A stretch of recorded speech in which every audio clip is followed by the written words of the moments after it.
desk setup that is fully and multifunctional is pretty important to me.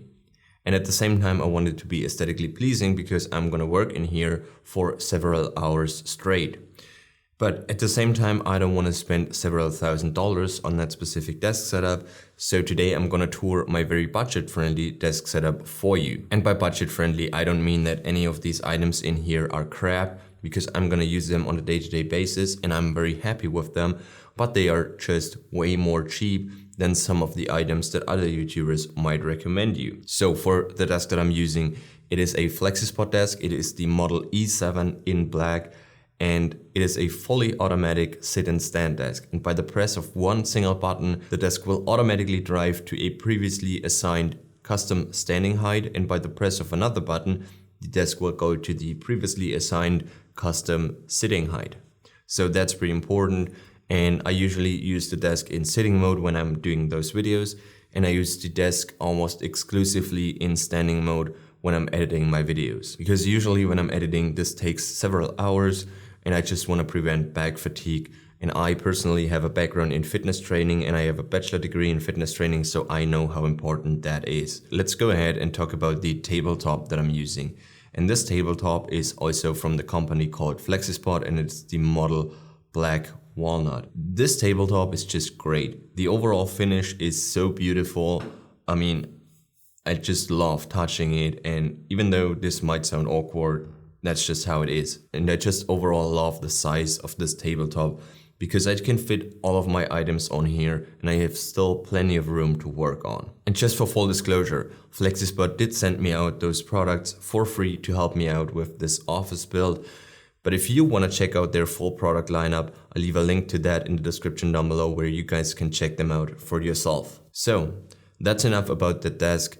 Let's go ahead to the computer that I'm using. And I'm currently using the M1 Mac Mini. This computer is just blazingly fast and I use it with 16 gigabytes of RAM and a 256 gigabyte internal SSD. And some of you might ask why I haven't gone with the 1 terabyte internal SSD version. And there's a simple answer to that. I think Apple charges way too much money for internal storage. So if I were to go with the same configuration, but instead I choose the 1 terabyte internal SSD, I would have paid $400 for that 1 terabyte. And $400 for 1 terabyte of internal storage is a little bit too much for me. So this brings us to the next item on the list, and this is storage options. And I got a bunch of different storage options in here. First of all, I want to talk about this WD Black P10 game drive. It is a 5 terabyte version, and I got an 8 terabyte version as well. The 5 terabyte version I just use to store all my files, and the 8 terabyte version I'm gonna use to do all my backups from this hard drive. So these are great because, as I said, the 5 terabyte version costs around $150 on Amazon. So compare that to the internal 1 terabyte for $400, and you will get why I opted with this one instead. Of course, this isn't as fast as the internal SSD, by far not, but for storage options, this is just great. I'm not editing off of these. For editing, I use a custom external M2 build that I did, and I cannot show you right now because my microphone that is up here is connected to my computer, and my computer is recording that on this external SSD. But the SSD that's in there, it's an M2 SSD 1 terabyte. And I don't know the model of it, but I will place a link to that in the description down below. This is a 1 terabyte M2 SSD that I got for around $130 on Amazon. And the enclosure is from a company called Inatech. I bought this off of Amazon as well. And the enclosure costs around $30. So that's overall $150 to $180 that I paid for this external SSD, and it's just almost the same speed as the internal 1 terabyte option from Mac, just for a little less than half the price, which is great. Before I forget that, I also got 2 Samsung T5 drives, and one I'm using currently to record this video on. It is plugged into my Blackmagic, and the other one I've given to my girlfriend for her as a backup. We got the computer, we got the storage, and we got the desk. So let's talk about some of the peripherals now that are on my desk. And first of all, it is the mouse that I'm using. Whoops. Not want to click that because I don't want to ruin my recording.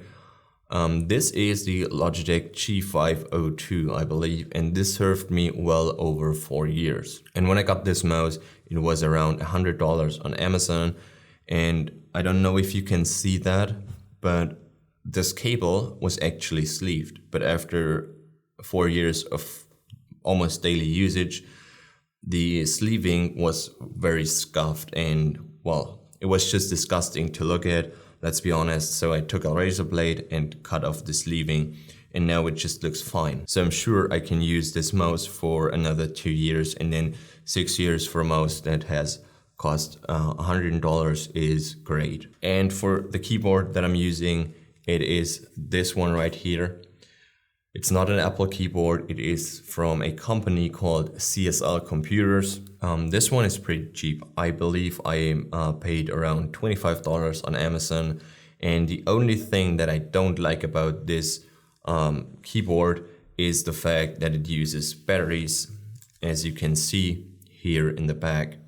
Even though the lifespan of those batteries are great, I would have rather gone with a rechargeable one to just save up some batteries, because I believe that not everything has to be used with batteries. But all in all, this keyboard is great. I've used it for well over 2 years now, and well, it hasn't let me down ever since then. Now you know about the mouse and keyboard that I'm using, and as you can see, it is very budget friendly. Now let's talk about the microphone that I'm using.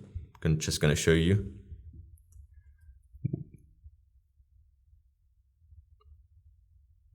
Gonna bring this back up to not mess up my recording. And this is the Samsung Co2 microphone. And this microphone, for the price that you pay for it, well, none of the other microphones that I tested previously would even come close to this one. And this microphone does also come in a very nice box. So let's just open this one. So this is the inside of the box, and as you can see, there is another microphone in it, that's true. This is the Samsung CO2 as well, and the same microphone is up here. And you can buy this in a set of 2 microphones for around $65 on Amazon, and it is a fully metal build.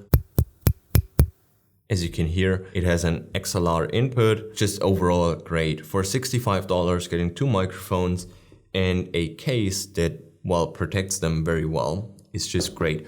One of those mics is always mounted up here for doing those YouTube videos, and the other microphone is going with me when I'm on the road to just capture some great audio. So this is the microphone that you're hearing right now, and as I said, it is an XLR microphone, so you will need to have an audio interface. And most of the YouTubers will recommend you to get the Focusrite Scarlett 2i2. I don't know. Pretty sure you all have seen that. It is the red one. I haven't tested it myself, but I've seen a couple reviews on the internet that it has very bad preamps. And what's the point of getting a high quality microphone if the audio interface has bad preamps and then makes your recording sound bad?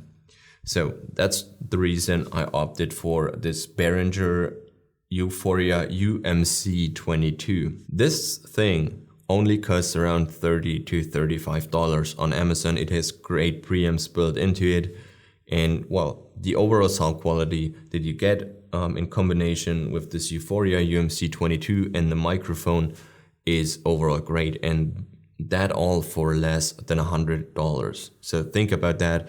And the Focusrite Scarlett 2i2 costs around, I believe, $150 to $180 just for the audio interface. And what I like about this audio interface is the fact that it has plus 48 volt phantom power to power any microphone that you plug into it. And it also has a headphone jack. Speaking about headphones, the headphones that I'm currently using are this Beyerdynamic, if that's how you pronounce it, DT990 Pro, the 250 ohm version. And those headphones provide such a nice sound quality. And these are great if you're doing editing. If you're doing editing like your voice or sound effects and music, having a pair of high quality headphones will automatically lead to better audio in your final product. Last item, or almost last item on the list, is the monitor that I'm using. This monitor is a Philips monitor. It has 144 Hz refresh rate and 1 millisecond response time, which is great. This is actually a gaming monitor that I have left around, so I just took that for this desk setup. But I'm gonna be switching this off to a 34-inch ultra-wide monitor. And if you have any recommendations of a 34-inch ultra-wide monitor, please feel free to leave a comment down below. And well, would highly appreciate that, because it would just save me so much time of doing the research myself. So thank you for that.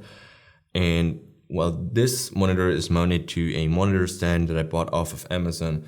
It is the cheapest monitor stand that I found that could support a 34-inch monitor.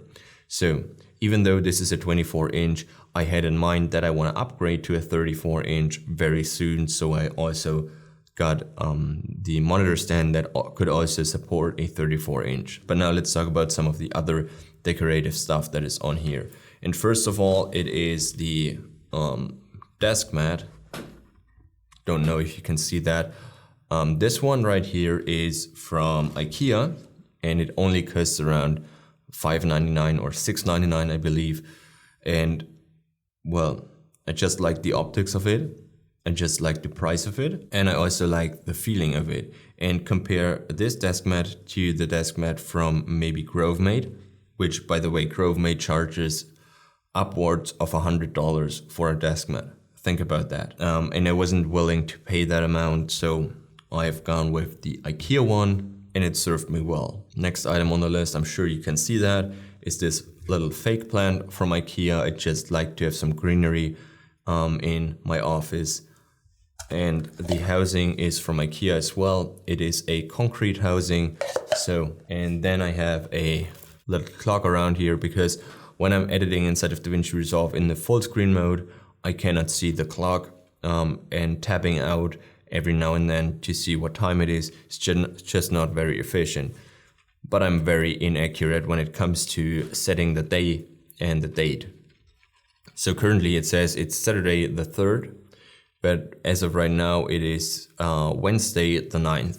So, well, I don't know when was the last time that I updated this one. But anyways, that's pretty much it. I also have another IKEA plant up here. This one is not a fake plant, so this one is a real plant, but the housing is the exact same from the other plant to just match the overall look. There's one more item that I want to talk about, and it is not the chair, because, well, I just hate this chair. It is very comfortable, don't get me wrong, but for recording those videos, it is utter trash, because trust me, I have to sit very still, because otherwise, if I move too much, you can hear that. And that's not a sound that I want to have constantly in my videos, and that's annoying me a little bit. But who knows, maybe I'm gonna get a new chair. And the very last item on the list is a book that I almost always have on my desk, or as you can see in the background right here. Just wait a second. The author also sent me a little letter with it. And it is the book Choice of Joy, Finding Myself in an Irish Prison by the author Gary Cunningham. I don't know if you guys know that. Gary is actually a subscriber to this YouTube channel, and he's a very supportive subscriber. So he did send me out this book because I asked him if I could buy one directly from him. And well, he just sent me this. He custom signed it for me. And it's just an overall great book that I'm currently reading. It is a little bit hard to read if you're not Irish, because it is written in an Irish accent. But Gary is very supportive, and he helps me out if I'm not understanding something. But yeah, otherwise, Gary has his own YouTube channel, and I'll leave a link to that in the description down below. He's almost at 1,000 subscribers, I believe. So if you can get him a little bit closer to that, I would highly appreciate that. And well, he's just an overall very nice human being. He's very supportive, and well, his videos are always great. I personally enjoy watching them, so you might enjoy watching them as well. So yeah, this is it. This is my desk setup where I'm recording all of my videos, where I'm editing all of my videos, and it's overall very budget friendly. Of course, if you're looking for it, you can always find cheaper items, but those are the best items for the money that I've found so far. And if you're curious about any item, I'll leave a link to any one of them that I would recommend in the description down below, where you can check them out for yourself. But that's it for now. I hope you enjoyed this desk setup tour. If so, please leave a comment down below, leave a like. I would highly appreciate that. But yeah, that's all I gotta say. Hope you all have a great day. See you in the next one. Bye.